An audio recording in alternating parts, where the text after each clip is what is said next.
घर की छत पे झंडा लगाया करो। 3 फायदे उस झंडे को लगाने के।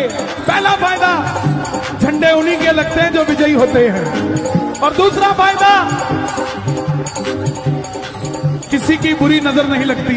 और तीसरा फायदा, जब एक गली में 25 घर होंगे और 25 के 25 घर पे भगवा झंडा होगा तो कोई दूसरा आदमी आपकी गली में घर लेने नहीं आएगा, बोलेगा यहां तो आलू टमाटर ही चलता है और कुछ। ये बताइए, हमने नक्षत्रों तक की गणना कर ली और इतनी अप्रोप्रिएट गणना की कि आज तक हमारा पंचांग सही है और हमें लिखना नहीं आता था। वास्तविकता यह है कि हमारी जो सामर्थ्य थी वो इतनी आगे हो चुकी थी कि वहां पर लिखने की आवश्यकता नहीं रह जाती।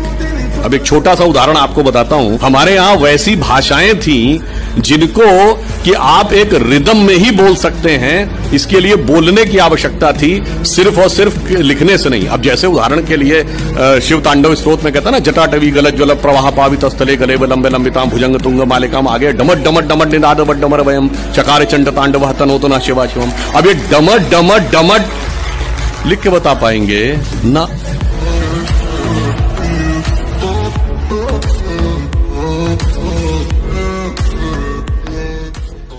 अब मैं एक उदाहरण बताता हूं। महमूद गजनी ने सोमनाथ का मंदिर तोड़ा। जवाहरलाल नेहरू ने डिस्कवरी ऑफ इंडिया में पेज नंबर 235 में यह लिखा कि वो तो एक योद्धा था, उसका धर्म से कोई लेना देना नहीं था, उसने जो लूटपाट की है वो अपने किंगडम को इनरिच करने के लिए की। जबकि हकीकत यह है कि खुद महमूद गजनवी के साथ आए हुए उसके राइटर उतबी उसने अपनी किताब तारीकुल यामनी में लिखा है कि जब उसने मंदिर पे कब्जा कर लिया और उसके पास राजा और पुजारी पहुंचे कि ये शिवलिंग मत तोड़िए, इसके लिए हम 1 करोड़ समुद्राएं देने को तैयार हैं। और उसके सलाहकार गए, जानते क्या जवाब दिया महमूद गजनी ने? कि मैं तोड़ूंगा जरूर इसलिए कि कयामत के दिन मैं बुत फरोश के रूप में जाना जाऊं, बुत शिकन के रूप में जाना जाऊं, बुत फरोश के रूप में। यानी नहीं पता पढ़ाई जाती, यानी ट्रैवल, यानी मैं एक बुत फरोश का मतलब हुआ कि जो मूर्तियों के साथ बिजनेस कर रहा हो उसके लिए नहीं, मूर्ति को तोड़ने। गधा, बकरी, लोमड़ी, सुअर, कुत्ते जब एक घाट पे पानी पी रहे हो ना तो समझो दूसरे घाट पे शेर खड़ा है।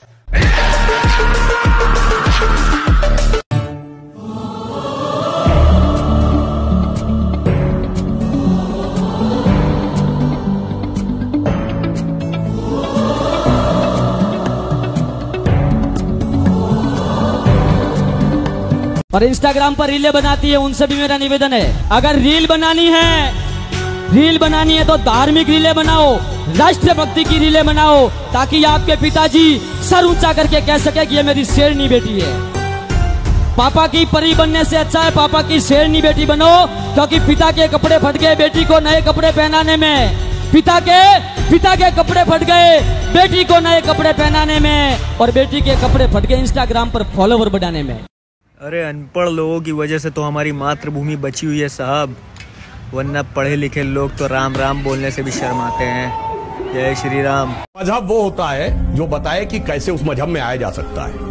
हिंदू धर्म में हिंदू धर्म बनने का, हिंदू बनने का कोई प्रावधान ही नहीं है, सिवाय इसके कि आप पैदा हुए होने चाहिए। इसीलिए भारत दुनिया का एकमात्र देश है जिसने इन्वेजन नहीं किया, क्योंकि यहां कन्वर्जन का कॉन्सेप्ट नहीं है। इसलिए मैं एक लाइन में कहना चाहूंगा, अटल जी की बड़ी फेमस कविता थी, हिंदू तन मन हिंदू जीवन रग रग हिंदू मेरा परिचय। उसकी 2 लाइनें हैं जो सारे देश धर्म भारत का सारा सार है कि होकर स्वतंत्र मैंने कब चाहा मैं कर लूं जग को गुलाम, मैंने तो सदा सिखाया है करना अपने मन को गुलाम। गोपाल राम के नामों पर कब मैंने अत्याचार किया, कब दुनिया को हिंदू करने घर घर में नरसंहार किया, कोई बतलाए काबुल में जाकर कितनी मस्जिद तोड़ी, भूभाग नहीं शत शत मानव के हृदय जीतने का निश्चय, हिंदू तन मन हिंदू जीवन रग रग हिंदू मेरा। बड़े ध्यान से सुनना, सभी के काम आएगी। एक बच्चा किसी के घर में गया और वहां से मोबाइल चुरा लाया, पापा को पता चल गया, वो जिसका मोबाइल चोरी हो वो गया, ये बोले भाई साहब आपका बच्चा हमारे मोबाइल को चुरा लाया। बोले हाँ चुरा लाया। बोले तो दे दीजिए। बोले दूंगा नहीं। सेम कंडीशन, इनसे पूछो औरंगजेब ने बाबर ने हमारे यहाँ आकर मंदिर तोड़े कि नहीं? बोले हाँ तोड़े। तो ठीक है वो गलती सुधारो, अब वो जगह हमें दे दो। बोले नहीं देंगे नहीं।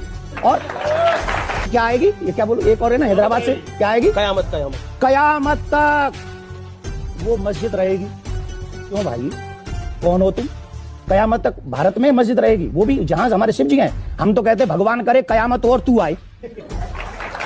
ये कास्ट अंग्रेजी का शब्द नहीं है, ये पुर्तगीज भाषा का शब्द है। और 1931 में जो अंतिम जनगणना जाति के आधार पे, उसमें 4114 जातियां हैं हिंदू समाज में, जिसमें अब 6000 बताई जाती हैं। मैं चैलेंज करके पूछता हूं, कोई दिखाओ तो किसी धर्म ग्रंथ में 6000 जातियां लिखी हो, और जहां लिखी उसमें इससे ऊंचे ये, इनके नीचे ये ऊंचा, ये नीचा, कौन से धर्म ग्रंथ में लिखा है? ये माली ऊंचे की तेली ऊंचे, सुनार ऊंचे कि लोहार ऊंचे, कहां लिखा है? जानते हैं कहां लिखा है?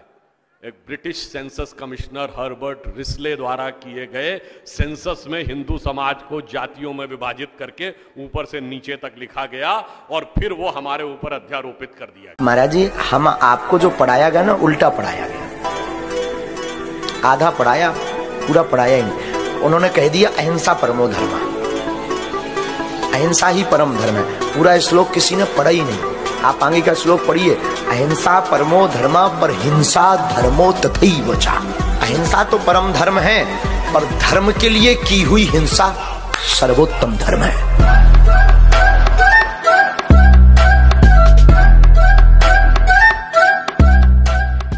सऊदी गवर्नमेंट ने यहां तक वहां के 3 सबसे ओल्डेस्ट और प्रोमिनेंट मस्जिदों को डिस्ट्रॉय करवा दिया है, जिसमें से एक तो प्रॉफिट की वाइफ खादीजा का मकबरा था। लेकिन सऊदी यहां पर भी नहीं रुका, उसने सिर्फ इसे तोड़ा ही नहीं, बल्कि इस जगह को तोड़कर टॉयलेट में तब्दील कर दिया। जय श्री राम। जब भारत का मुसलमान हज यात्रा करने के लिए जाता है, उसकी पहचान तब भारतीय के नाम पर नहीं, पाकिस्तानी के नाम पर नहीं, बांग्लादेशी नाम पर नहीं, उसकी पहचान हिंदू नाम पर होती है। लेकिन अगर उसकी हिंदू पहचान को हम इनके ऊपर यहाँ पर लागू करने का प्रयास करते हैं, इनको बुरा लगता है। बैठ जाइए आप। हमारे यहाँ बहुत सारे देवता तो अलग हैं, दुर्गा में भी 9 रूप हैं, यानी इट्स लाइक पीएचडी, एक एक सब्जेक्ट का एक एक एक्सपर्ट है। तो जो लोग ये कहते हैं एक ही है, वो केजी वाले हैं। अब ये कहना वो हुआ कि केजी पढ़ा कोई कहे कि पीएचडी वाले की समीक्षा होनी चाहिए तो मुश्किल है। वैसे मैं एक इंटरेस्टिंग थोड़ा समय लेता हूं, एक लाइन बता दूं। देखिए, जैसे ही हमारे यहाँ 9 वर्ष शुरू होता है तो शक्ति की आराधना शुरू होता है। हमारे यहाँ माना गया है कि चैत्र शुक्ल प्रतिपदा को सबसे पहले यूनिवर्स क्रिएट हुआ था। यूनिवर्स कैसे क्रिएट होगा? एनर्जी जहां से क्रिएट होगी। तो प्रथम कौन है? Shailaputri, nascent energy.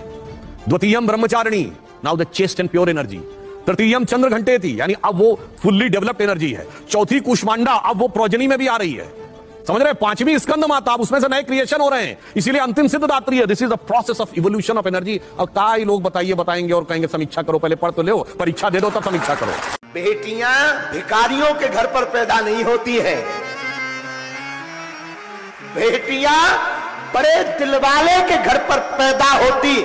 जिस बात के अंदर ये ताकत हो कि अपनी नन्ही सी बेटी को 20 साल खिला बड़ा करके किसी दूजे के हाथ में सौंप दी जाती है, जिगर सबके पास नहीं होता है।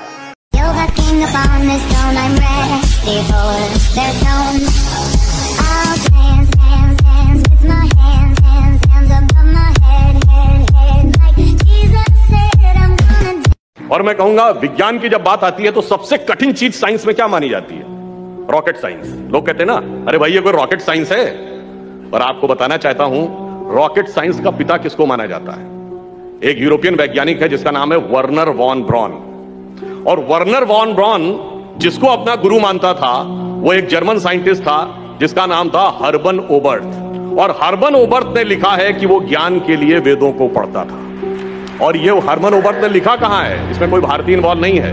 एक राइटर है, साइंटिस्ट, जिनका नाम था एरिक वॉन डाइकन, उनकी किताब है चैरियट्स ऑफ गॉड, उसमें लिखा है। अर्थात इसमें कोई भारतीय नहीं है, सब विदेशी हैं। और एरिक वॉन डाइकन ये बता रहा है कि रॉकेट साइंस के पिता का गुरु कहता है कि ज्ञान वेदों से मिलता है।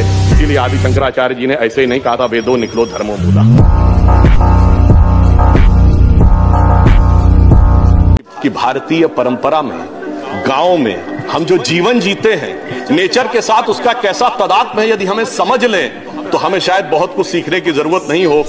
गेहूं की बाली उगती है तो उसके नीचे का जो हिस्सा होता है वो किसको जाता है? पहले पशुओं को जाता है। जो बाली निकाली जाती है दाने, तो पहला दाना किसको जाता है? पक्षियों को जाता है। जब दाने से आटा बनता है तो पहला आटा किसको जाता है? चींटियों को जाता है। फिर गूंथा जाता है आटा रोटी बनाने के लिए तो मछली को जाता है। पहली रोटी गाय को जाती है और अंतिम रोटी कुत्ते को जाती है।